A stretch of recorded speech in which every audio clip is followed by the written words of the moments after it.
एक गांव में खंडरों के पास एक कुआं था। एक व्यक्ति उस कुएं के पास से गुजर रहा होता है। तभी उसे कुएं से बहुत तेज चमकती हुई रोशनी दिखाई देती है। फिर वह उस कुएं में झांक कर देखता है तो उसे कुछ चमकती हुई चीज दिखाई देती है। अरे ये क्या चीज है? ये तो बिल्कुल सोने की तरह लग रही है। फिर वह सूखे हुए पेड़ की मदद से कुएं में उतर जाता है। अरे वाह वाह, ये तो सोने का सिक्का है। लगता है मेरे हाथ कोई खजाना लग गया है। फिर वह सूखी हुई डंडी की मदद से वहां खुदाई करने लगता है। अरे वाह, मेरा शक तो सही निकला। मैं तो सच में माला माल हो गया।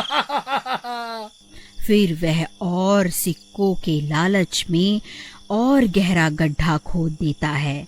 तभी उस गड्ढे में से एक हीरे की अंगूठी मिलती है।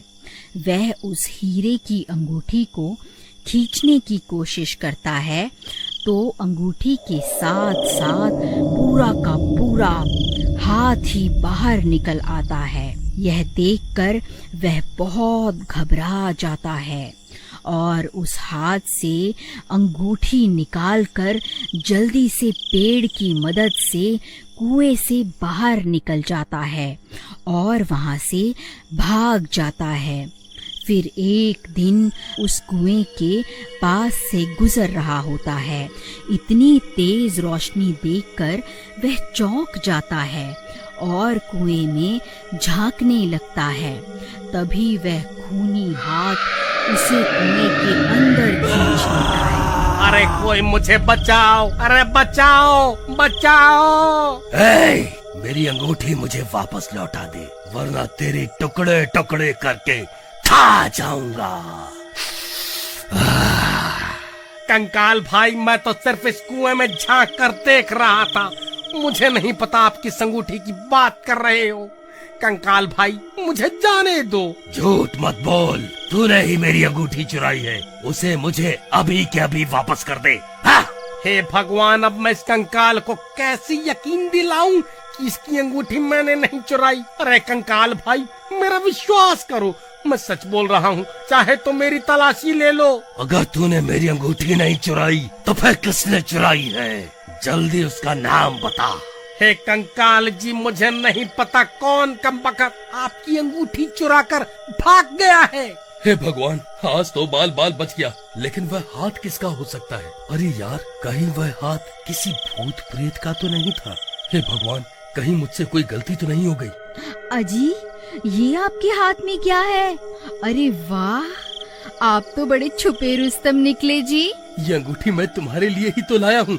अरे मर गया रे, ये कंकाल तो मुझे जान से मार डालेगा। अरे कंकाल भाई, मुझे छोड़ दो। मुझे मारने से तुम्हें तुम्हारी अंगूठी वापस थोड़े ना मिल जाएगी। भाई मुझे छोड़ दो, मैं तुम्हारी अंगूठी ढूंढने में तुम्हारी मदद कर सकता हूँ। मुझे एक दिन का वक्त दे दो, मैं तुम्हारी अंगूठी वापस लाकर दे दूंगा। ठीक है, लेकिन अगर तू एक दिन में वापस नहीं आया तो मैं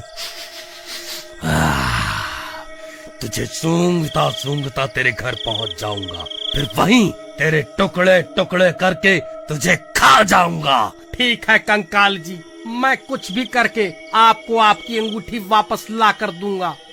फिर राजू कुएं से निकलकर दुम दबाकर वहां से सीधा अपने गांव भाग जाता है। फिर सुबह होने पर सीमा पूरे गांव की औरतों को अपनी अंगूठी दिखा दिखा कर उन्हें जलाने लगती है। अजी, आपको कुछ पता भी है? गोपी ने अपनी पत्नी को इतनी कीमती अंगूठी तोहफे में दी है और एक आप हैं जो आज तक तोहफे में एक फूल भी तोड़कर नहीं दे पाए। अभी के अभी यहाँ से भाग जा। वैसे ही मेरा दिमाग खराब हो रखा है और तुझे तोहफे की पड़ी है। जब देखो चिक चिक चिक चिक करती रहती है। चल भाग यहाँ से। ये कैसे हो सकता है? वह भूखा गोपी तो लोगों से उधार मांगता फिरता है, भला उसके पास इतनी कीमती अंगूठी खरीदने के पैसे कहाँ से आए? जरूर दाल में कुछ काला है। फिर वह भागता भागता गोपी के घर पहुंच जाता है। अरे गोपी कहाँ है? जल्दी बाहर निकल। अरे चोर कहाँ छुप कर बैठा है? जल्दी बाहर निकल। अरे अरे, ये चोर चोर क्या लगा रखा है? सही तो कह रहा हूँ। जल्दी उस गोपी चोर को बाहर भेजो। और जो तुम ये अंगूठी पहनकर पूरे गांव में घूम रही हो ना, ये वही अंगूठी है जो तुम्हारे पति ने उस कंकाल के हाथ से चुराई है। अरे भाई, क्या हो गया? ये सुबह सुबह इतना शोर क्यों मचा रहे हो? देखिए ना, ये कमबख्त राजू बोल रहा है आपने ये अंगूठी किसी कंकाल के हाथ से चुराई है। अरे नहीं नहीं, ये तो मैं शहर से खरीद कर लाया हूँ। राजू, तेरी इतनी हिम्मत, मुझ पर चोरी का इल्जाम लगाता है? मैं अच्छे से जानता हूँ, जब से मैंने अपनी पत्नी को कीमती तोहफा दिया है, तब से तुम सब गाँव वाले जले भुने बैठे हो। इसीलिए अनाप शनाप बातें किए जा रहे हो। ए राजू, चुपचाप यहाँ से जाएगा या धक्के मारकर तुझे यहाँ से निकालूं? फिर राजू परेशान होकर वापस अपने घर आ जाता है। तभी उसकी पत्नी वहाँ आ जाती है और उसे परेशान देखकर उससे परेशानी का कारण पूछती है। फिर राजू उसे पूरी बात बताता है। अरे दैया रे दैया, हम ये किस मुसीबत में फंस गए। अजी आप अभी के अभी उस सीमा से अंगूठी लेकर उस भूत को वापस कर आओ, नहीं तो रात होते ही वह भूत यहाँ आ जाएगा। अरे भगवान, मैं गोपी के घर गया था, लेकिन उन्होंने मुझे धक्के मारकर घर से बाहर निकाल दिया। अजी मुझे लगता है वह इतनी आसानी से अंगूठी नहीं देने वाली। मेरे पास इसकी एक तरकीब है।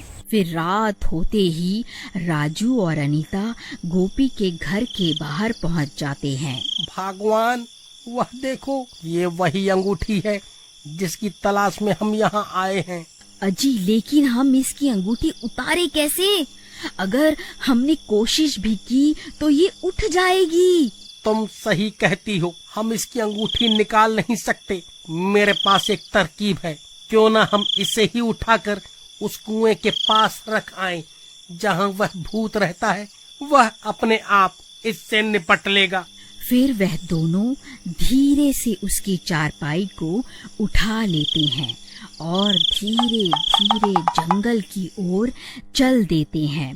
कुछ ही देर में वह उस खंडहर के पास पहुंच जाते हैं। फिर वहां पहुंचकर वह उस चारपाई को कुएं के पास रख देते हैं।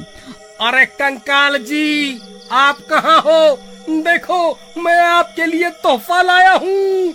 आप खुद ही बाहर आकर अपनी अमानत वापस ले लो। चलो प्रीतम, हमारा काम तो हो गया।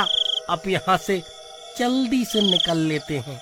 फिर वह दोनों वहां से भाग जाते हैं और एक पेड़ के पीछे जाकर छुप जाते हैं।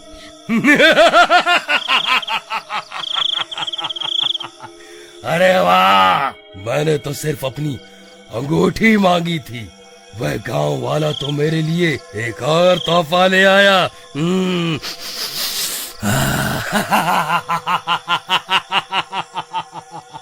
हे भगवान, ये सीमा कहाँ चली गई? उसकी तो चारपाई भी गायब है। कमबख्त मेरी पत्नी को चारपाई के साथ ही उठा कर ले गया। अरे प्रीतम, प्रीतम तुम कहाँ चली गई? तभी गोपी सीमा की तलाश करने लगता है।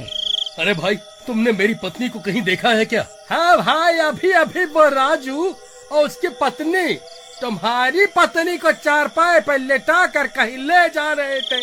मुझे लगा शायद तुम्हारी पत्नी की तबीयत खराब होगी। हे भगवान, कहीं वह दोनों उस खंडहर की तरफ तो नहीं गए?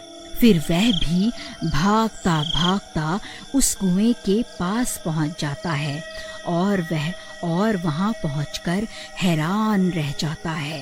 अरे नास मिटो, मेरी पत्नी को उस भूत के हवाले क्यों कराए? अरे मर गई रे, ये मैं कहाँ आ गई? कहीं ये कोई सपना तो नहीं है? नहीं मेरी रानी, ये कोई सपना नहीं है। मैं ही तुम्हारा राजा हूँ, तभी तो तुमने मेरी दी हुई अंगूठी पहनी है। चलो अब कुएं में चलते हैं, अब से वही तुम्हारा नया घर है।